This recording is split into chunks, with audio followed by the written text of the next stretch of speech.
Estás escuchando Quien quiera oír que oiga, porque hay otra historia que contar, con la conducción del profesor Roberto Bobcom. Podés comunicarte al teléfono 2920 40 34 31. Quien quiera oír que oiga, por signos FM 90.9.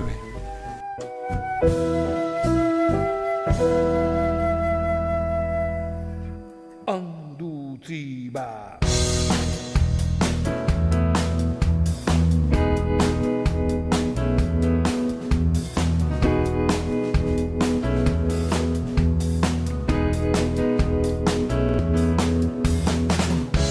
Cuando nos recordamos lo que nos pasa, nos puede suceder la misma cosa. Son esas mismas cosas que nos marginan, nos matan la memoria, nos quitan las ideas, nos queman las palabras.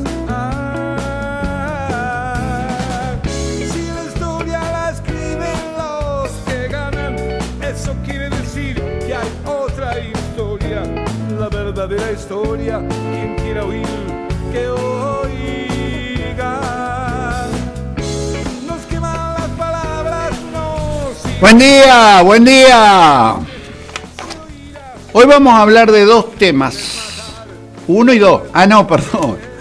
Vamos a hablar de los médicos y la medicina en la comarca, basándonos básicamente en un médico muy reconocido que tiene nombre de hospital, el doctor Pedro Ecay. Pero en paralelo voy a recordar la fundación de Dinahuapi por los dinamarqueses. Además, empecemos con las efemérides. ¡Buen domingo! nos queman las palabras, no silencian, y la voz de la gente se oirá siempre. Inútil es matar. Bueno, haciendo un reconto de esta finalización de noviembre, tenemos que el 22 fue el Día de la Música, no sé si sabés. Pero también el Día de Flor de Ceibo, Flor de Ceibo se le dice, es un flor de ceibo, o sea, es la flor nacional argentina, un flor de ceibo. Pero también, el 22 de noviembre de 1902, el autor de Juvenilla se le ocurrió inventar la ley de residencia. ¿En qué consistía esta ley? ¿Alguno sabe lo que era la ley de residencia? La ley de residencia era ni más ni menos la espada de Damocles que tenía cualquier inmigrante que se dedicaba a lo social o a lo gremial. Cada vez que surgía alguna organización y había algún extranjero, español, italiano, etcétera, alemán, automáticamente le aplicaban la ley de residencia, que consistía en echarlo del país a él y a toda su familia. En carne propia, muchos años después, en la década del 60, mi padre, que era ferroviario y dirigente del ferrocarril, le aplicaron esa ley. Acá los hijos de puta del distrito militar lo pelaron, todo porque no quería, porque estaba en paro, un paro que duró 3 meses como consecuencia de que Alzogaray directamente quería eliminar el ferrocarril. En la época de un tal Frondizi, que para muchos fue un desarrollista hermoso, que era el socio de Castelo acá. Pero no me voy a olvidar en mi vida, y han pasado muchísimos años, no me voy a olvidar. O sea, esa ley de residencia era la vacuna para que nadie extranjero se le ocurriera no rendirle pleitesía a la oligarquía y a los radicales. Como consecuencia de eso, es muy triste esta ley, pero recién fue derogada hace muy poco. Bueno, sigo con otro tema. En 1963 asesinaron a John Fitzgerald Kennedy, que era un demócrata presidente de Estados Unidos. El 23 de noviembre fallece el contramirante Cordero, que tiene nombre de pueblo en el Alto Valle. El 24 es el Día del Trabajador Plástico. En 1849 se firma la paz de Inglaterra, después de la vuelta de obligado, el bloqueo, bla, bla, bla, bla, bla. En el 49. En el 53, Rosa se exilia en Inglaterra. Cosas veré de Sancho. El 24 de noviembre es el Día del Trabajador Plástico, dije. También el 24 de noviembre, pero de 1859, Charles Darwin, enuncia la teoría de las especies o la supervivencia del más apto, que lo que es el neoliberalismo considera su base, y es directamente: si hay pobres, y bueno, que se tienen que morir los pobres, que se mueran. Acá sobrevive el más alto. Eso se llama darwinismo social. El 25 de noviembre de 1986 se crea la comisión de Dina Huapi. A partir de ahí se considera la fundación, que lo voy a tratar aparte. En 1999, el 25 de noviembre es el Día de la No Violencia contra la Mujer, pero siguen matando. Hasta que no establezcamos, yo no digo pena de muerte, pero que lo tiremos desnudo a la Antártida, a estos genocidas de mujeres, ¿no? Total, no sirven más estos tipos. Siempre se olvidan que una madre los parió. En 1936 le otorgan el Premio Nobel de la Paz a Saavedra Lama, argentino, por su intervención en la guerra de Bolivia contra Paraguay. El 26 de noviembre, un día como hoy, nace el Premio Nobel de la Paz Pérez Esquivel.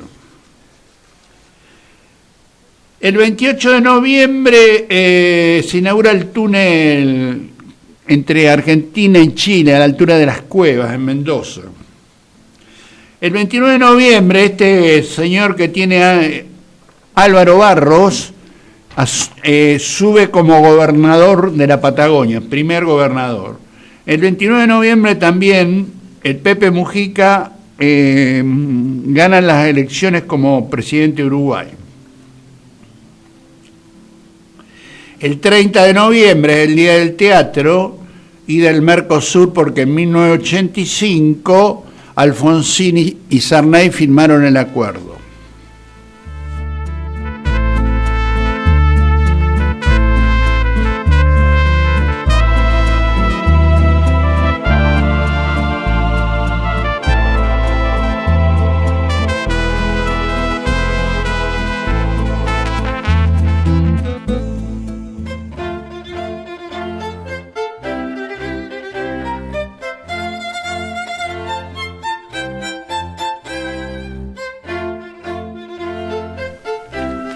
Esto va para todos los dinamarqueses, desde aquellos que llegaron al Cóndor, razón por la cual se llama el Cóndor, y fundaron lo que hoy sería la Boca del Cóndor, aquellos que están en la Boca hoy escuchándome, escuchen la música de los dinamarqueses que venían medio mamados cuando el barco el Cóndor se estrelló acá en la Boca. Pero ¿qué tiene que ver esto, profesor, con el tema? Bueno, voy a hablar de Dina Huapi. Tomo el avión un jueves, llego a Bariloche en 45 minutos, aterrizo en el aeropuerto de Bariloche. Giro un poquito y me encuentro con la ruta 40 y la ruta 23. Y en la naciente del río Nimay y el arroyo Niriguau. En esa zona tan hermosa de película, el paisaje, según los datos de la provincia de Río Negro, un 25 de noviembre de 1986 se creó Dinahuapi, o sea, sería el pueblo más joven de Río Negro. Pero esto tiene su historia.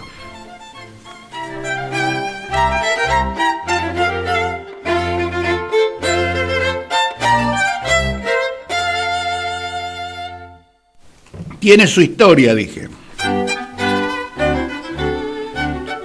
En 1881, esta tierra era de mapuche hasta que fue tomada por el general Villegas en la famosa campaña genocidio indígena. Pero ya en 1876 el Perito Moreno había recorrido esa zona, inclusive los tehuelches lo habían metido preso, lo habían tomado prisionero en un momento, se escapó, etc. A fines del siglo XIX, compra una estancia el texano Harris Atwood Jones. Toma, ¿lo pronuncié bien? En paralelo, que va a establecer ganadero, ¿no?, de ovejas. En 1930, más o menos, ya he hablado muchas veces, llega el ferrocarril. Con la llegada del ferrocarril se construye la estación Niriguau.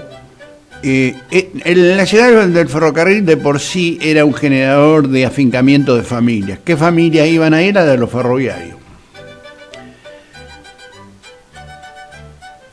En 1950, según la historia, dos dinamarqueses, escuchen la música de Dinamarca,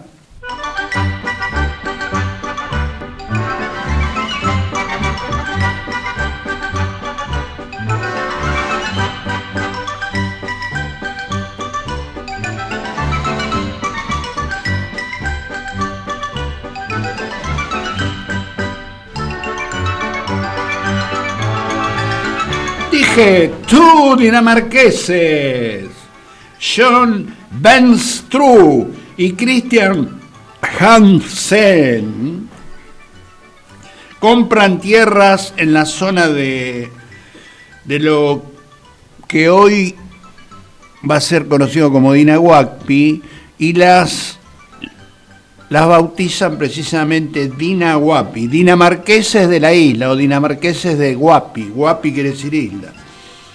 Se dedican al tambo, va a ser el tambo más grande y primero de Bariloche y la zona andina. En 1970 van a fraccionar las tierras y van a poner, el loteo se va a llamar Dinahuapi 1 y Dinahuapi 2. Por supuesto, aquellos que no saben, vuelvo a repetir, Dinahuapi está al ingreso de Bariloche por la ruta 40, que antes era la 237, y por la ruta 23. Ahí está Dinahuapi. Es un hermoso lugar. En 1974 se construyen las primeras viviendas. En 1986 se crea la primer comisión de fomento, fecha que para algunos es considerado la fundación de Dinahuapi. Otros dicen que fue el 21 de febrero de 1821. Bueno, pero eso... En el 2008, por ley provincial 4320, se creó el municipio autónomo de Dinahuapi, o sea, se separó de Bariloche. En 2009 se vota por primera vez, en el 2013, la Carta Orgánica. Pero vamos a otros datos, que era lo que yo mencionaba recién.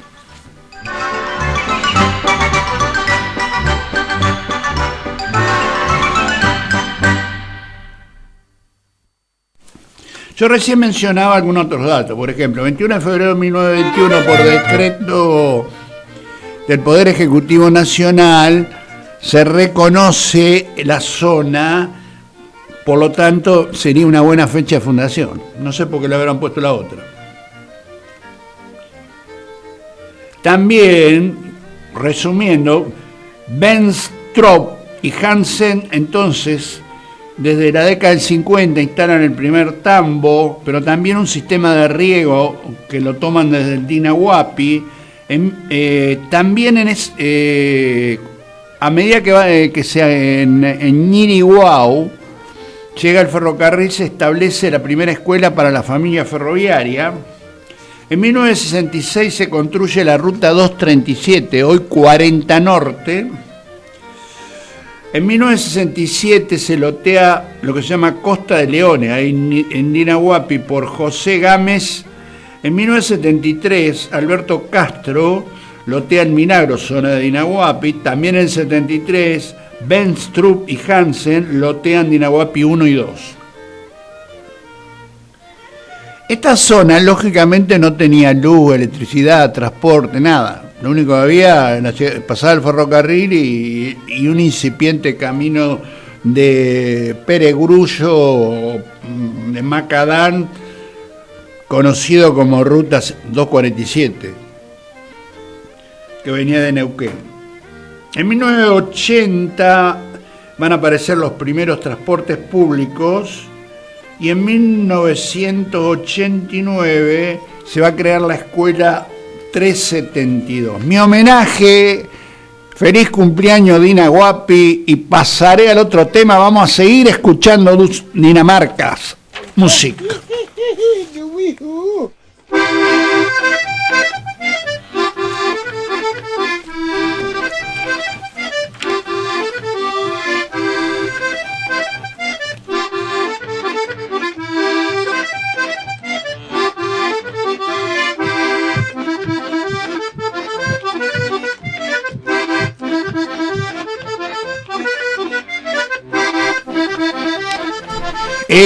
Vamos a hablar un poco de temas que yo he hablado, pero voy a tratar de hacer un esfuerzo. Consulté a Leo de Leodán del Museo Patagonia, etcétera. Hice algún reconto. Por ahí me sale mal el tema, porque yo no soy experto ni en médico ni en salud. Mi reconocimiento a todos los médicos que en la pandemia los cuidaron. Mi reconocimiento a todos los médicos que desde siempre los cuidaron. Mi reconocimiento a todas las parteras, obstetras que los parieron. Entonces ahora voy a empezar a hablar de un médico que quizás algunos más antiguos en el calendario lo conozcan, otros lo tienen presente porque es el nombre del hospital de Patagones. Me refiero al doctor Pedro Ecay, que nació en 1904 y falleció en 1987. Ecay es reconocido como un médico generalista, cirujano, pediatra, etcétera, que hizo y deshizo en función de la salud pública. El médico clásico de pueblo que iba a visitar a sus enfermos al medio del campo, que si no tenían plata le compraba los remedios, que si no tenía remedio y había que llevarlo a Buenos Aires, él mismo se tomaba el tren junto con los pacientes y lo operaba en Buenos Aires con la ayuda de los otros médicos. O sea, es uno de los médicos clásicos que hicieron patria dentro de la medicina, como Favaloro, salvando las circunstancias, es otra, pero estudió en La Plata. En 1929 se recibió de médico. Cuenta su hija cuenta que consiguió una beca para ir a perfeccionarse a Europa. Previo a eso, otro amigo, Guzmán, el doctor Guzmán, le dice: ¿por qué no te vas a Bariloche unos días? Porque estás muy estresado, qué sé yo. Va a Bariloche, toma el tren para más de la cuenta en Patagones. En Patagones normalmente tardaba aproximadamente 40 minutos. Entonces el doctor se baja y empieza a recorrer las inmediaciones de la estación del ferrocarril, etcétera. Y no sé, le pica el bichito de quedarse. Y cuando vuelve de Bariloche, otra vez el tren para ahí, va, recorre, le gusta más todavía Patagones. Según su hija, yo no estaba. Resulta ser que desechó la beca que tenía para perfeccionarse en Europa y parece que le gustó, volvió a Patagones. Ya durante toda la década del 30, 40, 50, 60, 70 y 80, quien no reconoció al doctor Ecay es porque es un sinvergüenza. Ecay evidentemente tuvo el reconocimiento Maragato, perteneció desde el punto de vista político al Partido Conservador, pero realmente merece el reconocimiento de todos los bien paridos Maragatos. ¿Por qué? Porque le salvó la vida, siempre en algún momento le salvó la vida. Además era el médico como otros, cuando está grave se quedaba sin dormir al lado del paciente, etcétera. Pero también tengo que reconocer a otros médicos, tanto de Patagones como de Viedma, que cumplieron más o menos similar situación. Por ejemplo, en Viedma, uno de los primeros médicos fue anglicano. Imagínense, en un mundo católico, un anglicano dando vuelta acá. ¿Quién sería ese anglicano dando vuelta acá? Nada menos que el doctor Humble. Humble, aparte de ser médico, era pastor protestante, anglicano, pero músico, etcétera. Fue muy reconocido por los habitantes de Viedma. Otro médico que fue muy reconocido, y disculpen si hago saltos, fue el doctor Susini, el doctor Molinari, Iturburu, etcétera. No hay que olvidarse que en la etapa previa a estos médicos, o durante estos médicos, hubo un enfermero que ahora integra Los Santos, que es Don Sati.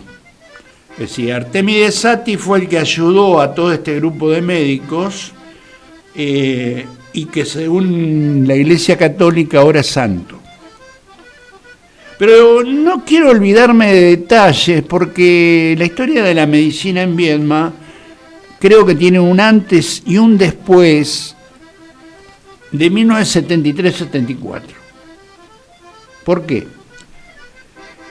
En esa fecha yo he hablado mucho del plan de salud del gobernador Mario Franco, que revolucionó la medicina no de Viedma, sino de todo Río Negro, y provocó la reacción de los médicos privados, de las clínicas, etcétera, porque tildaron a estos médicos que voy a nombrar ahora como subversivos, terroristas, comunistas, montoneros, cualquier cosa.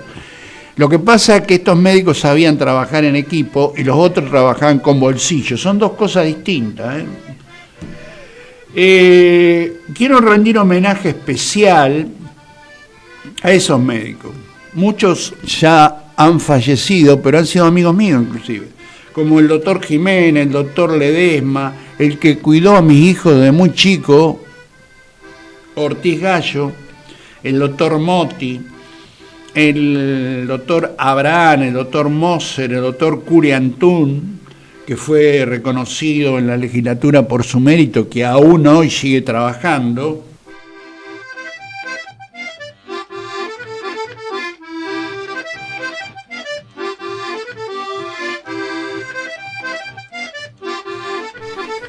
Vamos a ir con Dinamarca, no con los médicos. Bueno, después de haberme puesto un poco serio, también tengo que reconocer, nobleza horniga, los que fueron médicos míos en mi niñez y adolescencia, como el doctor Escudero de Patagones, no sé si lo conocés, Juan Escudero, que era hijo de ferroviario, el doctor Tesari, que fue el que fundó el Museo Nossi, y la puso Emita Nossi, que era intendente a su vez del peronismo, las obstetras o parteras Soledad Arma. ¿Quién no conoce a Soledad Arma? Si habrá parido Maragato la Soledad Arma, y a los maragatitos chicos los ponía en fila junto con el doctor Ecay y los vacunaba. Lo que había ahí que vacunar era básicamente contra la poliomielitis, porque era una plaga como ahora lo es la pandemia. También la partera Reina del Papa. Otros ya del siglo XIX, el doctor Baraja, y hay uno que me contó Leo del museo, un tal Marelier, que fue muy buen médico, pero por circunstancias de la vida lo asesinaron. La prueba está que en el frontón de Patagones, hasta el día de hoy se ve la placa en homenaje a ese médico muerto. Era masón.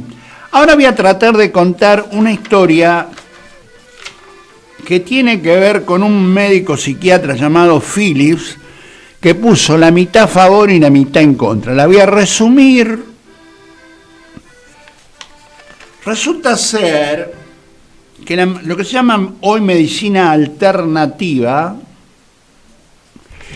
en la década del 80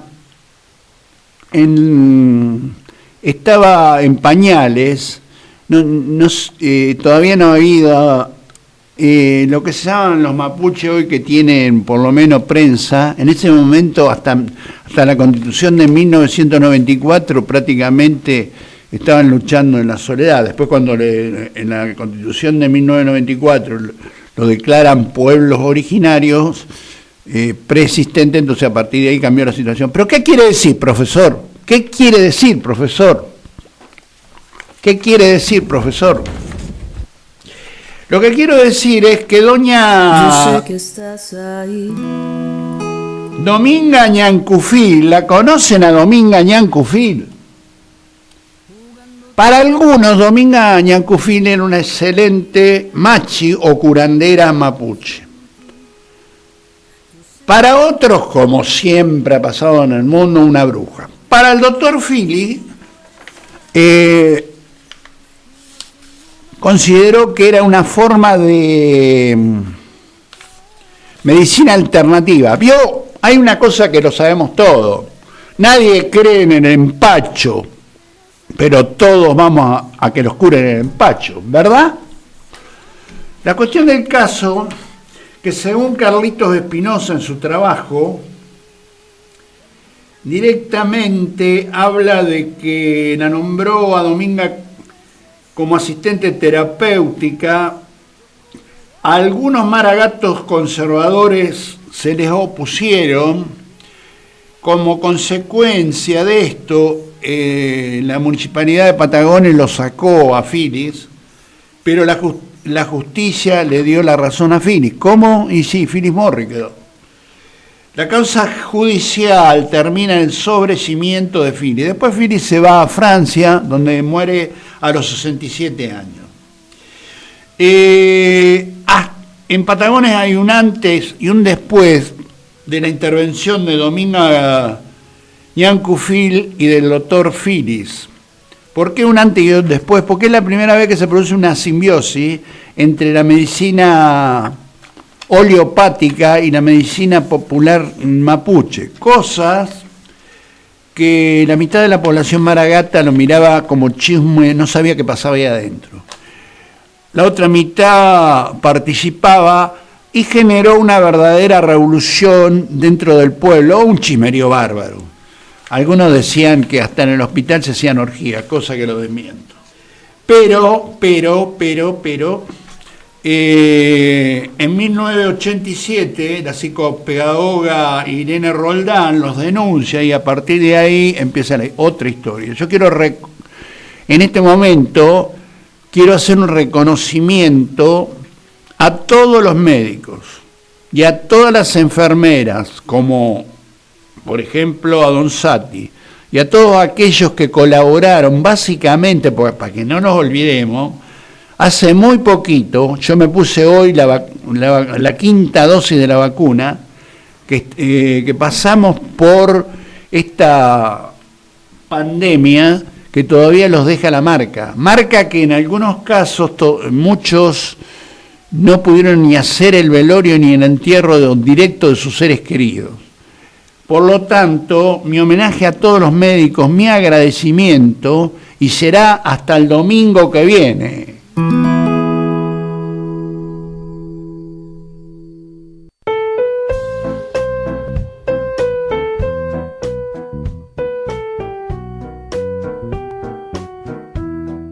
Estás escuchando ¿Quién quiere oír que oiga? Porque hay otra historia que contar, con la conducción del profesor Roberto Bobcom. Podés comunicarte al teléfono 2920 40 34 31. Quien quiera oír que oiga. Por signos FM 90.9.